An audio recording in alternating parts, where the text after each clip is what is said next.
በስልጣን ላይ ያለው መንግስት እጅግ በታሪካችን አይተነው በማናውቅ ሁኔታ የጥፋት አካል ነው፣ ደካማ አካል፣ በህዝብ የተጠላ ከህዝብ የተነጠለ አካል። የዚህ መንግስት በስልጣን ላይ የመቀጠል ጉዳይ እጅግ በቋፍ ላይ ያለ እጅግ በቀላሉ ሊሸነፍ የሚችል መንግስት እስካሁንም በስልጣን ላይ የቆየው በእኛ አለመተባበር ነው፣ በእኛ ድክመት ነው። ይሄን በፈታን ማግስት ቢልም ይሄ መንግስት የለም። ግን ያስላኛ የሆነ የህዝብ እና የአገር የመቀጠልና ያለመቀጠል የህልውና ፈተና ውስጥ ነው ያለው። በኢኮኖሚ በኑሮ ውድነት ህዝቡ ከመኖር ወደ አለመኖር ህይወቱ እየተቀየረ ከዛም በላይ በጦርነት እያለቀ ነው። አንድ ጦርነት አይደለም፣ 3-4 ጦርነት በተከታታይ አሁን ደግሞ የበለጠ ጦርነት በተለየ ኃይል አስተላለፍ አፍጦ የመጣበት ሁኔታ ነው። ይሄን ሁሉ ሸክም ተሸክመን እኛ ስለ መንግስት ክፉነትና መጥፎነት ዝም ብለን እያወራን ሌሎች ሀገሮች ከኛ በታች ያለ ችግር ያላቸው እየቀደሙ ነው። ይሄው ባለፈው ፔሩ ኦልሞስት የመንግስት እኮ ለውጥ አመጡ አይደል? አሁን ማን ነው እንትን ኔፓል ማለት ነው። ኔፓል አሁን ፔሩ ተመሳሳይ እንቅስቃሴ ውስጥ ነው ያሉት። ማዳጋስካር ተመሳሳይ እንቅስቃሴ ውስጥ ነው ያሉት። ሞሮኮ ተመሳሳይ እንቅስቃሴ ውስጥ ነው ያሉት እና ይሄን ስታይ ፓራጓይ ተመሳሳይ እንቅስቃሴ ውስጥ ነው ያሉት። የነዚህ ሀገሮች ችግር በፍጹም ከኛ ጋር የሚነጻጸር አይደለም። ከኛ በታች ያለ ችግር ነው ያለው። ለምን አምባገነን፣ ለምን እኩልነትን የማያመጣ መንግስት፣ ለምን መሰረተ ልማት የማያሟላ መንግስት ይገዛናል የሚል ነው። አንዲት ፕሮቴስተር በዓለም አቀፍ ሚዲያ ተጠይቃ ስትናገር ሰምቻት ነበር። በተመሳሳይ ሰዎች መገዛት በቃን፣ ይሄ አጀንዳ ብቻ በቂያችን ነው ስትል ሰምቻታለሁ። የኢትዮጵያ አጀንዳ ከማንኛውም አገር አጀንዳ የበዛ ነው። አሁን ብቻ አይደለም የአረብ ስፕሪንግ በነዛ ሁሉ አገሮች ለውጥ እንዳመጣ አይተናል። ዓለምን ያስደነቀ ለውጥ ነው ያመጣው። ቱኒዚያ የነበረው ሁኔታ ከኢትዮጵያ የወቅቱ ሁኔታ ጋር በፍጹም ይመሳሰል አይደለም። አንድ ወጣት መሐመድ በዋዚዝ የሚባል ወጣት በፖሊስ ግፍ ምክንያት ራሱን አቃጥሎ ስለሞተ ነው የአብዮት የተቀጣጠለው። ለብዙ መንግስታት ለውጥ መነሻ ሆኗል። ሊቢያ ላይ የተካሄደውን ለውጥ ካየን የሊቢያ ህዝብ እኮ የወርቅ ቀለብ ከመንግስት እኮ የሚቆረጥለት እኮ ነበር። በነፃ የሚማር በነፃ የሚታከም ባንክ አካውንት ውስጥ የወርቅ ቀለቡ የሚሰፈርለት ህዝብ ነው የነበረው። ዴሞክራሲ ያስፈልገኛል፣ መብላት መጠጣት ብቻ አይበቃኝም ብሎ ነው አምጾ የጋዳፊን መንግስት ያወረደው። የግብጽ ሁኔታ ከኛ በብዙ ርቀት የተሻለ ነበር። ኦልሞስት ከአፍሪካ በተለየ ሁኔታ ያደገ ሀገር ነበር እነ ሙባረክ የፈጠሩት። ዲሞክራሲ በተሟላ ሁኔታ እንፈልጋለን፣ እኩልነት እንፈልጋለን ብሎ ነው የሙባረክ መንግስት የግብጽ ወጣት በዛ አብዮት ማውረድ የቻለው። እና በየትኛው መመዘኛ ከሄድን በችግሩ በመንግስትም ባህሪ የኢትዮጵያ ነባራዊ ሁኔታ ለሰላማዊ ህዝባዊ እምቢተኝነት እጅግ በጣም ፈርታይል የተመቸ ነው ማለት ይቻላል። ትልቁ ችግር ያለው እኛ ላይ ነው። ይሄን ሰብረን ይቻላል ብለን ያን ማድረግ ባለመቻላችን ነው። የፖለቲካ ፓርቲዎች፣ ሲቪክ ማህበራት፣ ጋዜጠኞች፣ ምሁራን በዚህ ረገድ ማድረግ ያለብንን ዝግጅት በአግባቡ ካደረግን በ6 ሳምንት ወይም በ45 ቀን የሰላማዊ ህዝባዊ እምቢተኝነት ትግል ይሄን አምባገነን መንግስት ማንበርከክ ማሸነፍ ይቻላል። ማንም ቻሌንጅ ሊያደርገኝ ይችላል። በዚህ ረገድ ትችቶች ሊቀርቡ ይችላሉ። በዚህ ረገድ ልንወያይ እንችላለን። እኔ ግን ጥርጥር የለኝም ይሄን ነገር ማድረግ ካልቻልን ግን በብዙ እጅ ከመዳን ይልቅ የመፍረስ ዕጣ ፈንታ ነው ያለ እና ያው ሁለት አስተሳሰብ አለ ኢትዮጵያ ውስጥ አይደለ? ወይም 3 አስተሳሰብ አለ ልንል እንችላለን። ለውጥ ማምጣት የሚቻለው በትጥቅ ትግል ነው የሚሉ ኃይሎች አሉ። የለም ለውጥ ማምጣት የሚቻለው በሰላማዊ ትግል ነው የሚሉ ኃይሎች አሉ። የለም ሁለቱንም በመጠቀም ነው የሚሉ ደግሞ ኃይሎች አሉ። 3 አይነት አስተሳሰብ አለ ማለት ይቻላል። በትጥቅ ትግል የሚያምኑ ሰዎች አሁን ወሬ ያወሩ አይደለም? በሚያምኑበት መንገድ መንግስትን በሚያምንበት ቋንቋ እያነጋገሩት ነው፣ እየተዋጉ ነው፣ መስዋዕትነት እየከፈሉ። በሰላማዊ ትግል የምናምነው ኃይሎች ግን እስካሁን ድረስ እያወራን ነው፣ በተግባር እየሰራን አይደለም። ሰላማዊ ህዝባዊ እምቢተኝነት በዋናነት የሚካሄደው በከተማ ህዝብ ነው። በዋናነት የሚካሄደው በተማረው ህብረተሰብ፣ በነቃው ህብረተሰብ። ይሄ ህዝብ ጠባቂ ነው የሆነው፣ ወሬኛ ነው የሆነው፣ ዝም ብሎ ቁጭ ብሎ ተች ነው የሆነው። ይሄ መቆም አለበት። በምናምንበት ነገር ዋጋ መክፈል አለበት፣ በተግባር ማሳየት አለበት። ደግሞ ይሄ ይቻላል የሚል እምነት አለኝ እና ደንበኛ የሆነ የህዝባዊ ሰላማዊ እምቢተኝነት መመሪያ ሆኖ ሊያገለግል የሚችል ከኢትዮጵያ ተጨባጭ ሁኔታ ጋር ተገናዝቦ የተሰራ ምን አይነት ጥንቃቄ ሊደረግ ይችላል? አስቀድሞ ምን አይነት ዝግጅት ሊደረግ ይችላል? የምናደርገው ትግል አንድ መሃል ላይ መቆም እንዳይችል እንዴት ማድረግ ይቻላል? እንዳይጠለፍ ማድረግ እንዴት ይቻላል? በዛ ትግል የሚመጣው ውጤት ጊዜያዊ ሳይሆን ዘለቄታዊ እንዲሆን ማድረግ እንዴት ይቻላል? ይሄን ሊፈታተኑ የሚችሉ አደጋዎች እና ችግሮች ምንድን ናቸው? እነዚህን ሁሉ በዝርዝር እና ይሄ በከፍተኛ ደረጃ ጠቃሚ ነው የሚል እምነት አለኝ። 40 ዓመት በስልጣን ላይ የነበረ የንጉሱ ስርዓት እኮ በሰላማዊ መንገድ ነው የተወገደ። ተማሪዎች እንቅስቃሴ አይደለም እንዴ? 27 ዓመት በስልጣን ላይ የነበረው አምባገነኑ ኢህአዴግ መንግስት እኮ ቻሌንጅ የሆነው በቄሮና በፋኖ ሰላማዊ ህዝባዊ እንቅስቃሴ እኮ ነው አይደል እንዴ? በጦርነት አይደለም። ከኢትዮጵያ ሪያሊቲም አናርቀው። ሰላማዊ ትግል ምን አይነት ለውጥ ሊያመጣ እንደሚችል አሳይቶናል። እዚህ ላይ ግን የወሰድነው ትምህርት አለ። ሰላማዊ ትግልን ስላካሄድ ነው ብቻ ውጤት ያመጣል ማለት አይደለም። ሄዶ መንግስትን ሊያወርድ ይችላል፣ ግን ዘላቂ ውጤት ላያመጣ ይችላል። ሄዶ በአፈጮሌዎች በብልጦች ሊጠለፍ ይችላል፣ ሊኮላሽ ይችላል። አሁን ከዚህ የወሰድነውን ትምህርት እንዴት ነው ተምረን የምናደርገው ትግል እንዳይጠለፍ እንዳይጨናገፍ ዘላቂ እንዲሆን የምናደርገው? አሁን ቅድም ያነሳኋቸው በዚህ ወር 5-6 ሀገሮች ላይ የሚካሄዱ ህዝባዊ አመጾች እውነቱን ለመናገር በግብታዊነት የተነሱ ናቸው። ህዝቡ ፍንቅል አድርጎት በሆነ ስፓርክ ባደረገ ጉዳይ እያደረጋቸው ያሉ በፖለቲካ ኃይሎች ቁጥጥር እየተካሄዱ አይደለም፣ በማህበራዊ ሚዲያ የሚመሩ ናቸው። ይሄ ሰላማዊ ህዝባዊ እምቢተኝነት ከዛ ባለፈ በተደራጁ ኃይሎች፣ በሲቪክ ማህበራት፣ በፖለቲካ ኃይሎች መመራት እንዴት ይችላል? አስቀድሞ እንዴት አይነት ዝግጅት ሊደረግበት ይችላል? ይህን በማድረግ መጨናገፍን፣ መጠለፍን እንዴት ማስቀረት ይቻላል? የመጨረሻ ግቡ ደግሞ መንግስትን ከስልጣን ማውረድ ሳይሆን ዘላቂ የሆነ አስተማማኝ የሆነ ሽግግር ማምጣትን እንዴት ማድረግ ይቻላል የሚለውን ጥያቄ ለመመለስ በዚህ ጉዳይ ላይ 34 ዓመት ሙሉ ትግል አድርጌያለሁ። ስለዚህ እኛ አንመንበትም በትጥቅ ትግል ነው ይሄ መንግስት መውረድ የሚችለው ብለው የሚያምኑ ኃይሎች ወሬ አቁመው ይሄን መንግስት በሚገባው ቋንቋ እያነጋገሩ ስለ ሰላማዊ ህዝባዊ እምቢተኝነት ትግል ማድረግ የሚጠበቅብን ኃይሎች ግን እያወራን ነው ያለን። በእኔ እምነት ከዚህ በኋላ የዶክተር አብይ መንግስት ይሄን አደረገ፣ ይሄን ፈጠረ፣ ይሄ ድክመት አለው፣ ይሄ ችግር አለው ብሎ ማውራት ምንም ፋይዳ ያለው አይመስልም። ይሄን ወሬ እንደውም ይፈልጉታል እነሱ። አሁን ጠቅላይ ሚኒስትሩ በምረቃ የውሸት ተስፋ በመስጠት ተወጥሮ የምታየው እውነቱን ልንገሩ ጦርነትን በመፍራት አይደለም። ነገ ከነገ ወዲያ ሰላማዊ ህዝባዊ እምቢተኝነት ተቀጣጥሎ ችግር ይፈጥርብኛል የሚል ስጋት፣ ፍርሃት ውስጥ ስላለ ይህን በደንብ መረዳት አለብን። ስለዚህ ይሄን ወሬያችንን አቁመን ትችታችንን አቁመን ከዚህ በኋላ እኔ ጥቅም ያለው አይመስለኝ። ከበቂ በላይ ይሄን መንግስት አውቀነዋል። ከዚህ በኋላ ስለዚህ መንግስት ክፉነት፣ ደካማነት ማንም ሊነግረን የሚችል ኃይል ያለ አይመስለኝ። ተጨማሪ መረጃ የምንፈልግ አይመስለኝ። ስለዚህ ወደ ተግባር እንዴት እንግባ?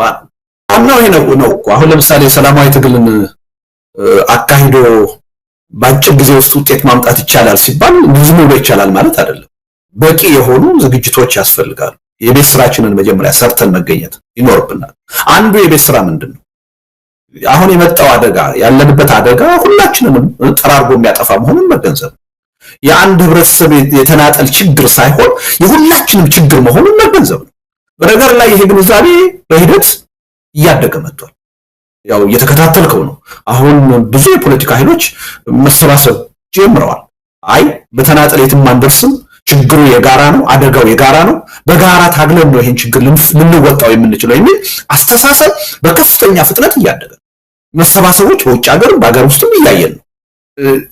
መሳይ አሁን ህወሓት፣ ፋኖ፣ ኦላ በምን መልኩ ተባብረው ሊሰሩ ይችላሉ የሚል ጥያቄ ራሱ እንደ ጥያቄ ሊነሳ ይችላል ብለህ ኢትዮጵያ ውስጥ ከ2-3 ዓመት በፊት ታስብ ነበር? አይታሰብ። አሁን የመጣው ችግር ማንንም የሚያተርፍ አይደለም፣ ሁላችንንም የሚያጠፋ ነው የሚል አስተሳሰብ በመፈጠሩ ፊት ለፊት ይተያያሉ የማይባሉ ይነጋገራሉ የማይባሉ የፖለቲካ ኃይሎችን አደጋው የጋራ መሆኑን ተገንዝቦ ወደ መሰባሰብ ይመጡ እና በዚህ ረገድ ለውጥም እየመጣ ነው። ይሄን ለውጥ በደንብ መጨበጥና ወደ ተግባር በቶሎ መለወጥ ያስፈልጋል። ሞመንተሙን እንዳያጣም ማድረግ ያስፈልጋል። ስለዚህ ሪሊ መበታተናችን የጋራ ችግር እያለን ብዙ የጋራ ችግር እያለን በልዩነት ላይ ማተኮራችን ነው እስካሁንም ውጤታማ እንዳንሆን ያደረገ። ከማንኛውም ሀገር የፖለቲካ ኃይል በላይ የኢትዮጵያ የፖለቲካ ኃይሎች የጋራ አጀንዳ ነው። ሰላም የማንም ዜጋ እንኳንስ የፖለቲካ ኃይሎች የማንም ዜጋ የጋራ አጀንዳ ነው። የኢትዮጵያ ህዝብ እኮ አሁን ሰላም የለውም። ከቦታ ቦታ በነፃነት የመንቀሳቀስ ነፃነት የለውም። እንግዲህ ከደርግ ጊዜ በኋላ አሁን እኮ እንግዲህ ከ40 ዓመት በኋላ ብለው ልጆቹ እኮ በአፈሳ በግዳጅ ውትድርና እኮ እየተያዙ ለጦርነት የሚማገዱበት ሁኔታ ነው የተፈጠረው። ሰላም የለውም። ሰርቶ ማደር የማይችልበት ሁኔታ ነው የተፈጠረው። ልጆቹ በጦርነት እያለቁ ያለበት ሁኔታ ነው የተፈጠረው። ይሄ የሰላም አጀንዳ የማናችንም የጋራ አጀንዳ ነው። ከሰላም በላይ ደግሞ ማንንም ሊያስተሳስር የሚችል አጀንዳ የለም። የኢኮኖሚ ጥያቄ፣ የኑሮ ውድነት ጥያቄ እያንዳንዱን አይደለም ድሃውን አይደለም መካከለኛ ገቢ ያለውን ሀብታሞቹን የሚያሳስብ ጥያቄ የሚያሳስቡ ከመኖር ወደ አለመኖር እየቀየራቸው ኢትዮጵያ ውስጥ በጣም ኢፍትሃዊ ኮራፕት የሆነ መንግስት መጥቶ ቢዝነስ የሚባለውን ነገር ማካሄድ የማይቻልበት ሁኔታ እየተፈጠረ ነው። ህዝቡ በኑሮ ውድነት ሁለት ጊዜ መብላት አይደለም አንድ ጊዜ መብላት አይደለም መኖር የማይችልበት ሁኔታ እየተፈጠረ ነው። የዲሞክራሲ ጥያቄ፣ የሰብአዊ መብት ጥያቄ በታሪካችን አይተነው በማናውቀው ሁኔታ ነው በአደባባይ እየተፈጸመ ያለ። ስለዚህ ይሄ ሁሉ የጋራ ጥያቄ ነው። ከዚህ አደጋ ከዚህ የህልውና ችግር የመውጣት አደጋ የፖለቲካ ኃይሎች ብቻ አይደለም፣ የእያንዳንዱ ዜጋ የጋራ አጀንዳ ነው። በየትኛውም መለኪያ የትም ዓለም ካሉ የፖለቲካ ኃይሎች በላይ የጋራ አጀንዳ ያለን ኢትዮጵያኖች የሚል እምነት አለ። በነገር ላይ ሰላማዊ በሆነ ሁኔታ በሰለጠነውም ሀገር ያሉ የፖለቲካ ኃይሎች ልዩነት ብቻ አይደለም ያላቸው፣ የጋራ ጉዳይ ያላቸው። እንኳንስ በኢትዮጵያ ተጨባጭ ሁኔታ እኛማ ዋናው የህልውና ጥያቄ የሰላም ጥያቄ የጋራ አጀንዳ እንዲሆን ግድ ብሎናል። ስለዚህ ሪሊ ከበቂ በላይ የሆኑ የጋራ አጀንዳዎች ናቸው ያሉ። ልዩነቶቻችን አሉ፣ አዋሉ እነሱን በሂደት በተለያዩ መድረኮች እንፈታቸዋለን። የሚቻሉትን በድርድር እንፈታለን። በድርድር የማይቻሉትን ደግሞ የአገሩ ባለቤት የሆነው ህዝብ በሪፈረንደም በህዝብ ውሳኔ እንዲፈታቸው እናደርጋለን። ሌሎቹን ቅራኔዎች ደግሞ እንደማንኛውም ሀገር የምርጫ አጀንዳ አድርገናቸው ይዘናቸው እንቀጥላለን። በዲሞክራሲ አግባብ እየተፈቱ ይቀጥላል። ስለዚህ አሁን ላይ ማተኮር ያለብን እነዛ ልዩነቶች ላይ አይደለም። እነዛ ልዩነቶች ከግለሰብ መብት ተነስቶ እስከ ሀገርና ህዝብ ህልውና ድረስ ያሉን ጥያቄዎች ሁሉ መልስ ሊያገኙ የሚችሉት መጀመሪያ ሀገሩ እንደ ሀገር ህዝቡ እንደ ህዝብ በህልውና ሲቀጥል፣ የትኛውን ጥያቄ መልስ የሚያገኘው ሀገርና ህዝብ ሲኖር። ስለዚህ አሁን ልዩነትን ማንሳት ትርጉም የለውም። ነባራዊ ሁኔታውን አለመረዳት ነው፣ አለማወቅ ነው። ስለዚህ የልዩነት ጊዜ አይደለም። አሁን ልዩነቱን ወደ ጎን አቁመን በአንድ ላይ መቆም። አንድ ትልቅ እንቅፋት የሚሆን ጉዳይ አለ አሁን የቀረን የተጠያቂነት ጉዳይ ነው። ትናንት ከሌ እንዲህ አድርጓል፣ እንዲህ አይነት ወንጀል ፈጽሟል፣ ከሱ ጋር እንዴት አብሬ ልቆም ሊታገል ይችላል የሚል አንድ የገነገነ ጥያቄ እንዳለ ይሰማኛል። ይሄን መፍትሄ አለው የሚል እምነት አለኝ። ተጠያቂነት መኖር አለበት። በኢትዮጵያ ተጠያቂነት ከሌለ አሁን የተፈጠሩ ችግሮች የተፈጸሙ ወንጀሎች ሁሉ ነገ ከነገ ወዲያ እንደማይፈጸሙ ዋስትና ሊኖረን አይችልም። ግን ተጠያቂነት መቼ የሚለውን በደንብ መረዳት መቻል አለ። አሁን የተጠያቂነት ጊዜ አይደለም። ይሄ መንግስት በስልጣን ላይ እስካለ ድረስ ይሄ መንግስት እየጨፈጨፈን ከመኖር ወደ አለመኖር እየቀየረ ተጠያቂነትን በተግባር ልናውል አንችልም። ይሄን የተጠያቂነት ጉዳይ ነገ ከነገ ወዲያ ለምንፈጥረው የሽግግር ሂደት በዛ ሂደት ውስጥ ለሚኖር የሽግግር ጊዜ ፍትህ ማሳደር አለብን። ያን የማናችንም የሚፈለግብን ተጠያቂነት በመረጃ ተረጋግጦ መቀጣት አለብን። ተጠያቂነትን መቀበል አለብን። ያ የተጠያቂነት ጉዳይ ግን ለዛሬ ትብብር ልውናችንን ለማዳን ለምናደርገው ትግል እንቅፋት ሊሆንብን አይገባም። የኢትዮጵያ የፖለቲካ ኃይሎች ይሄን በብልህነት ማየት መቻል አለብን የሚል እምነት አለኝ። ከበቂ በላይ ከማንኛውም ሀገርና ህዝብ በላይ ኢትዮጵያውያንን ዛሬ ትልቅ የጋራ የሚያስተሳስብ አብሮ የሚያታግል አጀንዳ ያለ ቀርባሉ ብላችሁ ማትገምቷቸው በጣም ትልልቅ ሰዎች ተጋብዘዋል እና ምናልባት ከየትኛውም መድረክ ዳይቨርሲቲን የአስተሳሰብ ዳይቨርሲቲን ካየንበት መድረክ በላይ በዚህ መድረክ ሰዎች ይገኛሉ የሚል ተስፋ አለኝ። እንደዛ ብዬ ነው የማስበው እና ሪሊ ከመገናኛ ብዙሃን ርቀው የነበሩ ማጠብቋቸው ሰዎች ሁሉ ተጋብዘዋል፣ ይመጣሉ የሚል ተስፋ ነው ያለኝ እና በዛ ደረጃ ብናየው ጥሩ ነው። አስቀድሞ ስንመጥራት ሰዎችን ተገቢ ያልሆነ ግፊት ውስጥ ማስገባት ስለሚሆን ብዙ እንደዛ ማድረግ አልፈልግም። ግን ሰዎቹም እያዳመጡ ነው ብዬ አምናለሁ፣ መጽሐፉን እያነበቡ ነው እና ሪሊ አንድ መልእክት ማስተላለፊያ መድረክ ይሆናል የሚል እምነት አለኝ። ኢትዮጵያውያን ምንድነው የምንማረው? የትኛውን አቅጣጫ ነው መያዝ ያለብን? እንዴት ነው ይሄን ነባራዊ ሁኔታ መቀየር ያለብን በሚለው ሪሊ በጣም የተባበረ መልእክት የሚተላለፍበት አንድ ትልቅ መድረክ ይሆናል የሚል እምነት አለኝ። ስለዚህ እዛ መድረክ ላይ በሚገኙት ሰዎች ማንነትም ብዙ የሚተላለፍ መልእክት አለ የሚል እምነት አለኝ በኔ በኩል። ከዛ ውጪ ስለ መጽሐፉ ስርጭት ያው ቅድም እንዳልኩ አሁን ሃርድ ኮፒ አይሰራጭም። አማዞን ኦልሬዲ እየተነጋገርን ነው። ከተወሰነ ጊዜ በኋላ የሃርድ ኮፒው ይደርሳል። ነገር ግን ጊዜውን ለመሻማት አሁን ያደረግነው ምንድነው በመጽሐፍ ምረቃው ወቅት የዲጂታል ኮፒውን በኔ ፊርማ በስማቸው የሚፈረምላቸው ሰዎች ዲጂታል ኮፒውን መግዛት ይችላሉ በቀጥታ እና ለዚህ ተብሎ የተዘጋጀ ኢሜል አለን፣ ዋትስአፕ ቁጥር አለን፣ መደበኛም ቁጥር አለን። በዛ ቴክስት እየጻፉ ጥያቄ ያቀርባሉ እና እነዛ ጥያቄ የሚያቀርቡ ሰዎች በእኔ እጅ የተፈረመ በስማቸው ማለት ነው መጽሐፍ ዲጂታል መጽሐፍ ይላክላቸዋል። አንዱ መንገድ ይሄ ነው። ሁለተኛው እኔ ይሄ መጽሐፍ ከማንም በላይ እንዲያነበው የምፈልገው አገር ውስጥ ያለው ህዝብ ነው። ምክንያቱም የትግሉ ዋና ተዋናኝ የሚሆነው ህዝቡ ነው። አገር ቤት ያለው ህዝብ ነው። መስዋዕትነት የሚከፍለው አገር ውስጥ ያለው ህዝብ ነው እና ይሄ ህዝብ እንዲያነበው እፈልጋለሁ። ይሄ ህዝብ ግን በሁለት በሶስት ምክንያት አሁን ይሄን መጽሐፍ የሚያነብበት እድል በጣም ጠባብ። በአንድ በኩል ይሄን መንግስትን የሚፈራውን ነገር በደንብ አድርጎ አርቲኩሌት የሚያደርግ መጽሐፍ ነው። አንድን አምባገነን መንግስት በ45 ቀን ወይም በ6 ሳምንት እንዴት ማሸነፍና ማንበርከክ እንደሚቻል የሚያሳይ መጽሐፍ ነው። ይሄን መጽሐፍ የወቅቱ የዶክተር አብይ መንግስት አገር ቤት ታትሞ እንዲሰራጭ ይፈቅዳል የሚል ሞኝነት የለኝም። ስለዚህ ህብረተሰቡ እንዴት ነው የሚደርሰው? ሁለተኛ ውጭ ሀገር ደግሞ በኦንላይን የሚታተመውን ነገር የክፍያ አክሰስም የለውም ሰው። እንደው አክሰሱ ቢኖረው ደግሞ አሁን ባለው የኑሮ ውድነት መጽሐፍ በጣም ተወዷል። አንድ ተራ መጽሐፍ 1000 ብር የሚሸጥበት ሁኔታ ነው ያለው እና አቅሙም የለውም። ስለዚህ ይሄ ህዝብ በእነዚህ ምክንያቶች ይህን መጽሐፍ ሳያነበው መቅረት አለበት ወይ የሚለውን ነገር መመለስ ነበረብን። ስለዚህ እዚህ ላይ ምንድነው ያመጣሁት መፍትሄ? ሰዎች ይሄን በዋናነት አገር ውስጥ ያሉ ሰዎች በነፃ ያለ ክፍያ እንዲያነቡ እኔ ስፖንሰር የማድረግ ኃላፊነት ወስዳለሁ። ነገር ግን ይሄን ሸክም መጋራት የሚፈልጉ ሰዎች ካሉ ለአንድ መጽሐፍ ለምሳሌ በርካሽ እናደርገዋለን $5 ወይም $6 ነው ለአንድ መጽሐፍ ስፖንሰር እንዲያደርጉ። አንድ ሰው 5ም 6ም 10 መጽሐፍ ስፖንሰር ሊያደርግ ይችላል፣ ያደርጋል። ቀሪውን እኔ ያደርጋለሁ። ከዛ በኋላ ከአገር ቤት በተቀመጡት ቁጥሮችና ኢሜል ቴክስት አድርጎ ያለ ክፍያ መጽሐፍ የሚጠይቅ ማንኛውም ዜጋ በኤሌክትሮኒክስ እንዲላክለት ይደረጋል፣ እንዲደርሰው ይደረጋል ኦንላይን። ስለዚህ አገር ውስጥ ያሉ ሰዎችም አቅሙን ባይኖራቸው አክሰሱን ባይኖራቸው ዲጂታል የሆነው ኮፒ እንዲደርሳቸውና እንዲያነቡት እናደርጋለን። ለዚህ አንዱ የምረቃው አስፈላጊነት በዚህ ረገድ ሰዎች ስፖንሰር እንዲያደርጉና አገር ቤት ያለው አቅሙ የሌለው ሁኔታው በአፈና ውስጥ ያለው ህዝብ ይሄን ማንበብ እንዴ። ምክንያቱም ይሄ የትግል አጀንዳ ይሄ የትግል አጀንዳ አገር ውስጥ ያለው ህብረተሰብ ባልተገነዘበው ሁኔታ እሱ አይምሮ ውስጥ ባልገባበት ሁኔታ የት መድረስ እንችላለን የሚል እምነት የለም። ትልቁ ኦብጀክቲቭ እዛ ማድረስ ነው። ስለዚህ አንዱ የምረቃው መድረክ መግዛት ብቻ ሳይሆን ስፖንሰር ማድረግ ነው። በዚህ ረገድ ብዙ ሰዎች ተነሳሽነት እንዳላቸው ከአሁኑ ቃል እየገቡልኝ ነው።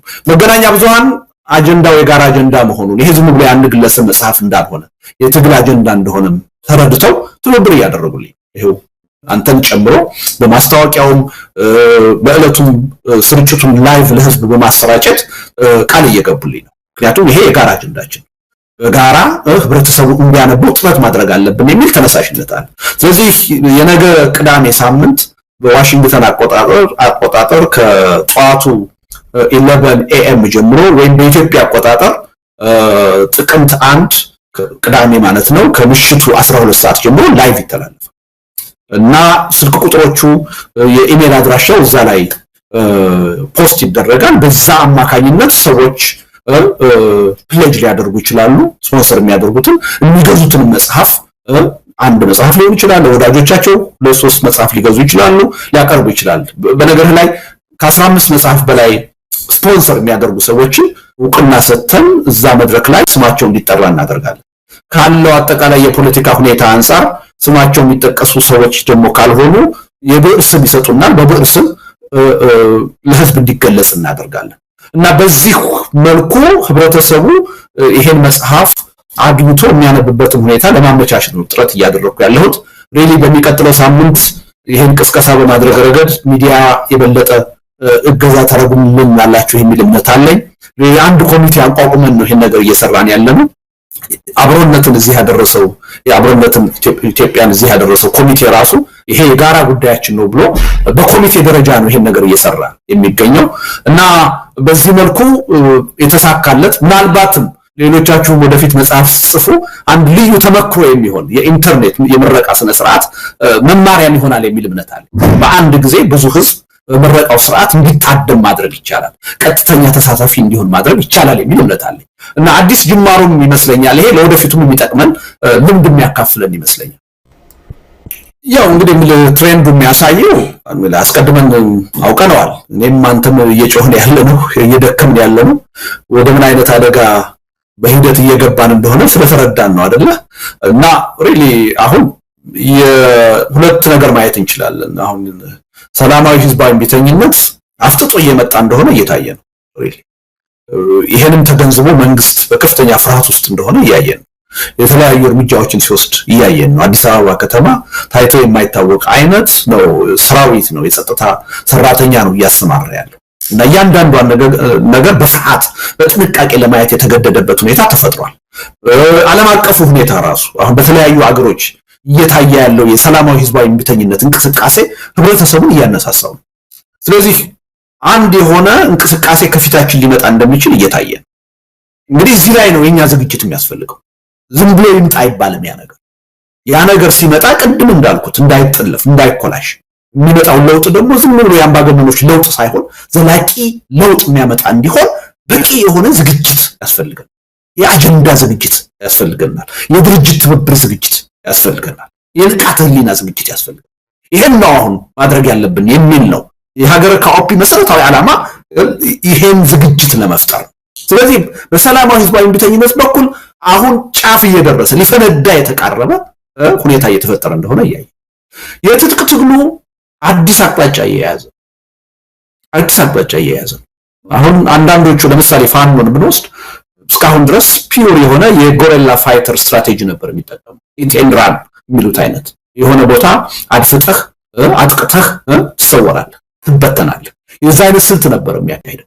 አሁን የሆነ ተርኒንግ ፖይንት ላይ እየደረሰ እንደሆነ እያየን ምሽግ ይዞ መከላከል የመንግስትን ምሽግ ሄዶ ማፍረስና መቆጣጠር የሚችልበት ደረጃ ላይ እየደረሰ እንደሆነ እያየን እና ይሄ አንድ ትልቅ ተርኒንግ ፖይንት እየመጣ በፍጹም ይተባበራሉ ብለን የማናምናቸው ኃይሎች የመተባበር አዝማሚያ እያሳዩ ማንም ሰው መረጃ ይኖረውም አይኖረው አሁን ፋኖና ህወሓት ወይም ደግሞ ፋኖና ኦላ የሚተባበሩበት ሁኔታ እየመጣ እንደሆነ እያየን እያሸተት ነው።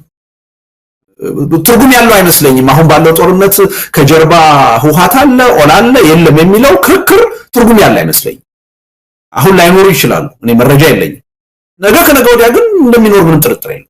ምክንያቱም የስርዓቱ ባህሪ ያን ከማምጣት ወደኋላ የሚላል ሁሉንም በጦርነት አንበረክካለሁ ሁሉንም አጠፋለሁ ብሎ የተነሳ ኃይል ስለሆነ ማንኛውንም ተቃዋሚ ኃይል ሊያስተባብር የሚችል መንግስት ነው በስልጣን ላይ ያለው፣ አገዛዝ ነው በስልጣን ላይ ያለው።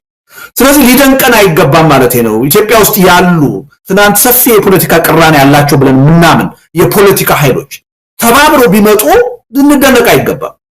ከመንግስት ባህሪ አንጻር ካለው ነባራዊ ሁኔታ አንጻር እነሱ ላይ ከተጋፈጠው የህልውና ፈተና አንጻር የሚጠበቅ ነገር እንውደደውም እንጥላው መንግስትን መረዳት ያለበት ነገር ይሄ ነው።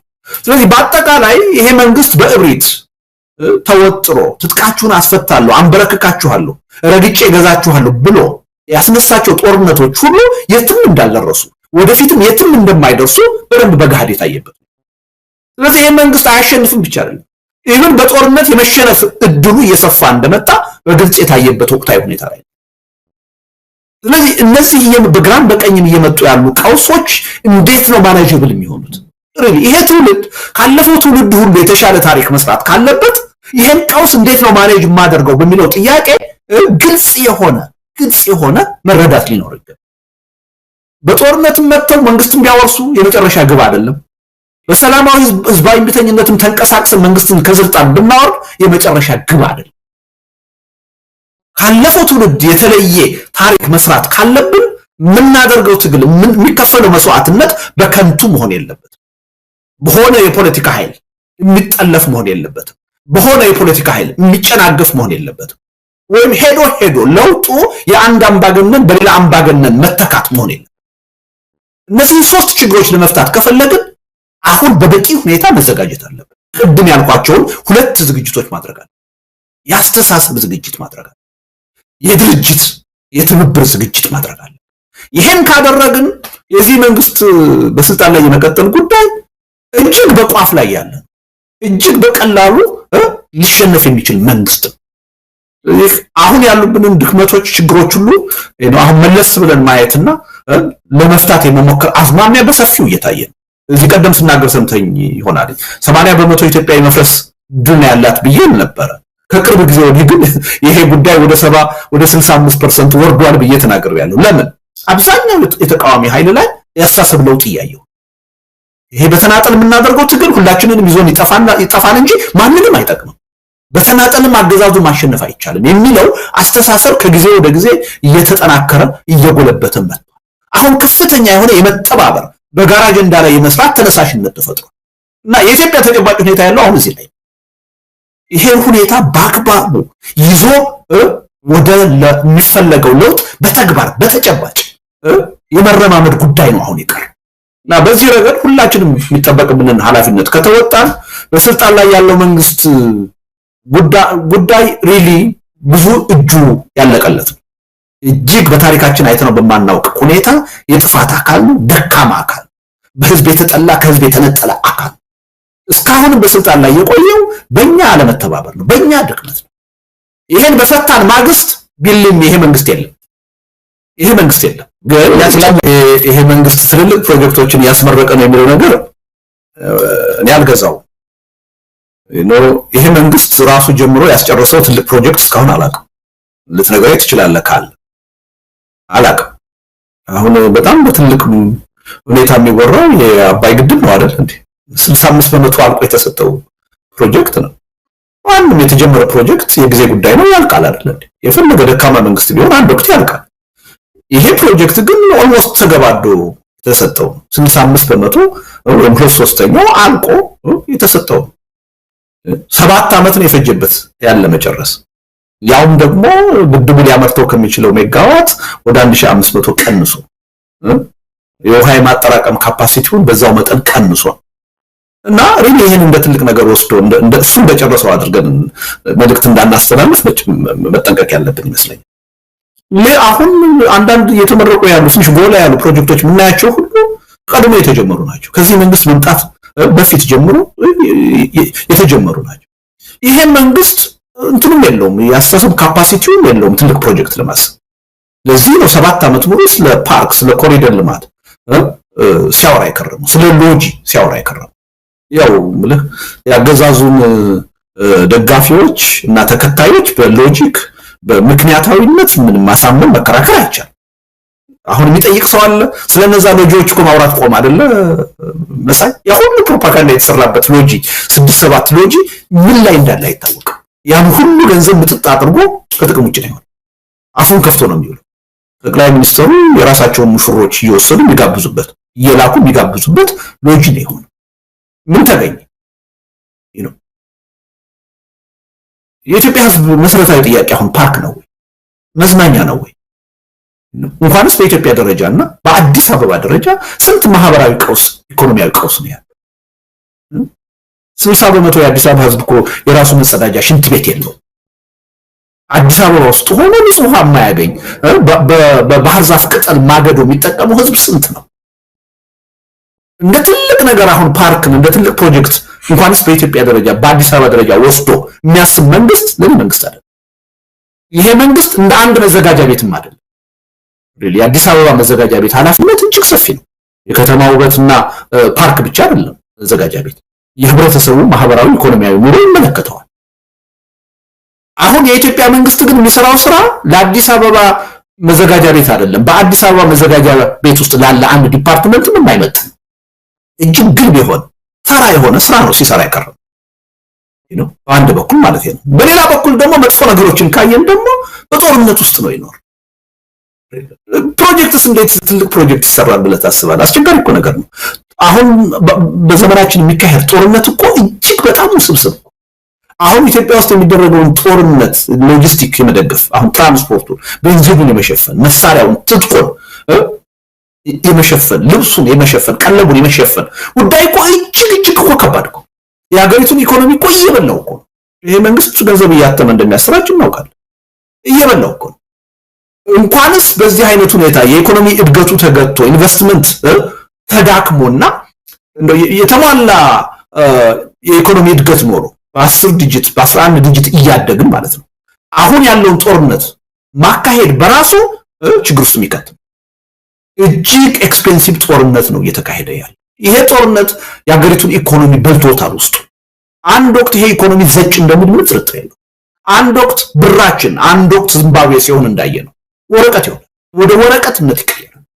በዛ ሂደት ውስጥ ነው ያለ ነው እና ሪሊ አሁን ይሄ መንግስት የሚመጣውን ችግር የመቋቋምና የመመከት ምንም እድል የለው። ያችን ትንሽ እድል ያገኘው የመቆየት የመሰንበት እድል ያገኘው በእኛ ድክመት ነው።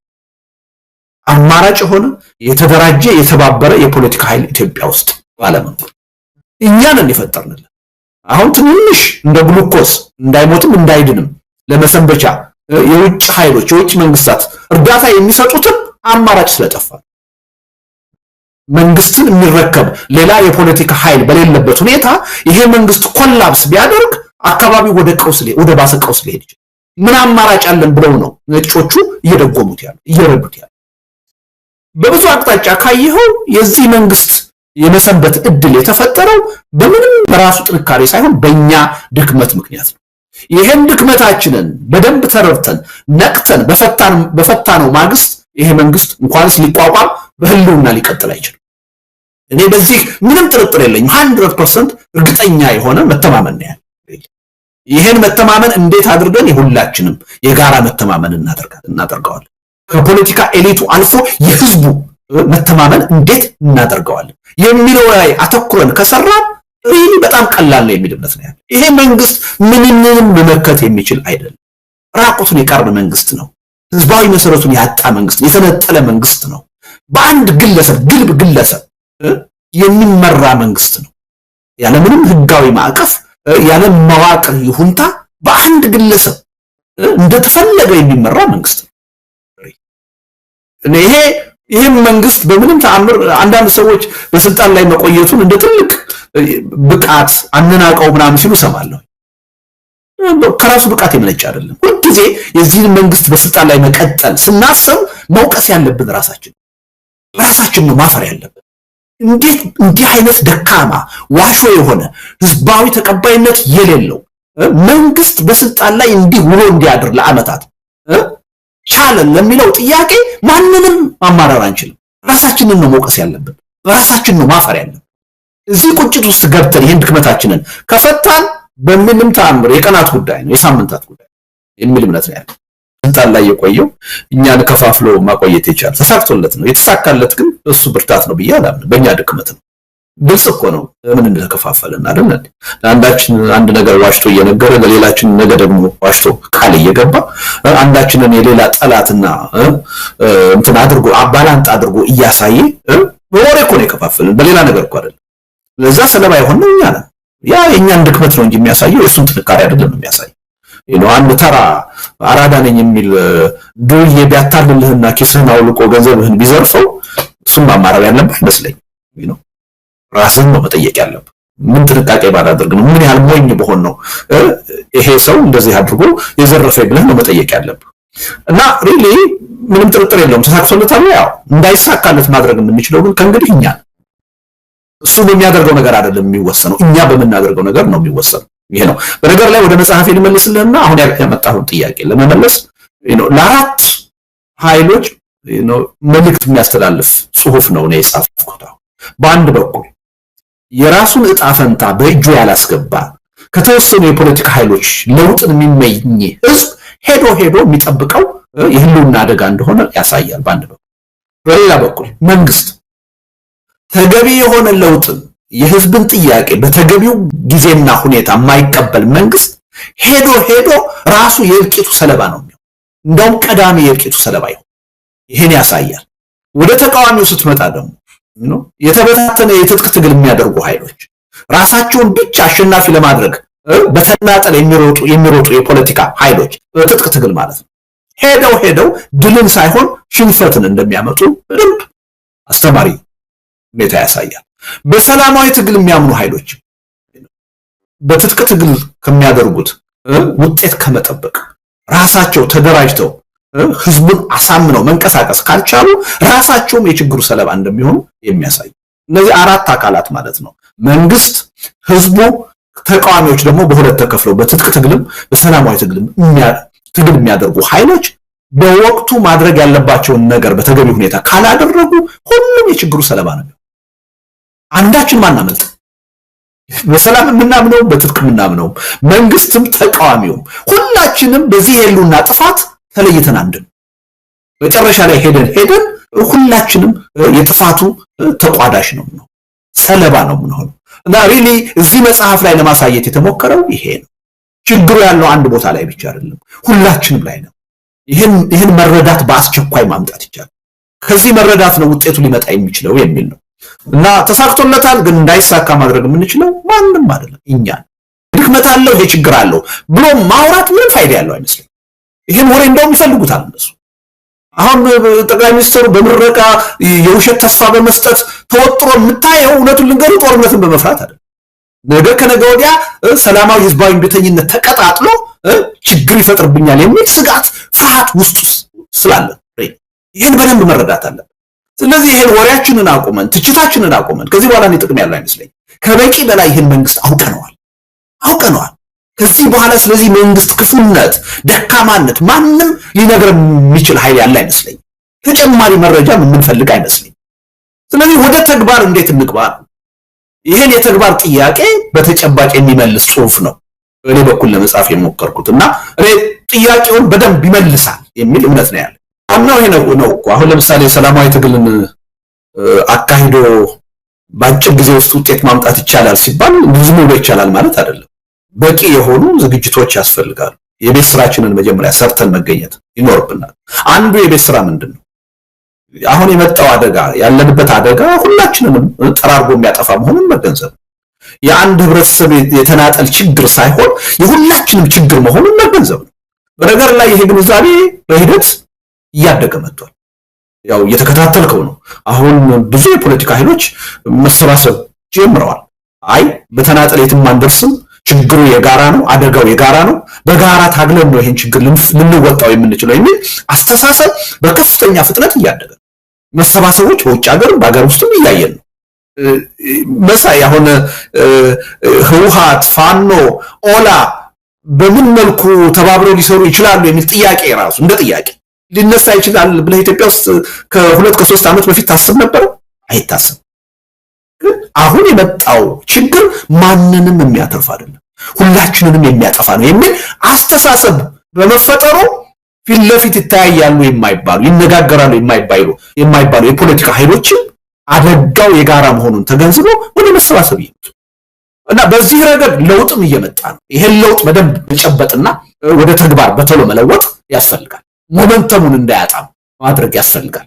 ስለዚህ ሪሊ መበታተናችን የጋራ ችግር እያለን ብዙ የጋራ ችግር እያለን በልዩነት ላይ ማተኮራችን ነው እስካሁንም ውጤታማ እንዳልሆን ያደረገ። ከማንኛውም ሀገር የፖለቲካ ኃይል በላይ የኢትዮጵያ የፖለቲካ ኃይሎች የጋራ አጀንዳ ነው። ሰላም የማንም ዜጋ እንኳንስ የፖለቲካ ኃይሎች የማንም ዜጋ የጋራ አጀንዳ ነው። የኢትዮጵያ ሕዝብ እኮ አሁን ሰላም የለውም። ከቦታ ቦታ በነፃነት የመንቀሳቀስ ነፃነት የለውም። እንግዲህ ከደርግ ጊዜ በኋላ አሁን እኮ እንግዲህ ከ40 ዓመት በኋላ ብለው ልጆቹ እኮ በአፈሳ በግዳጅ ውትድርና እኮ እየተያዙ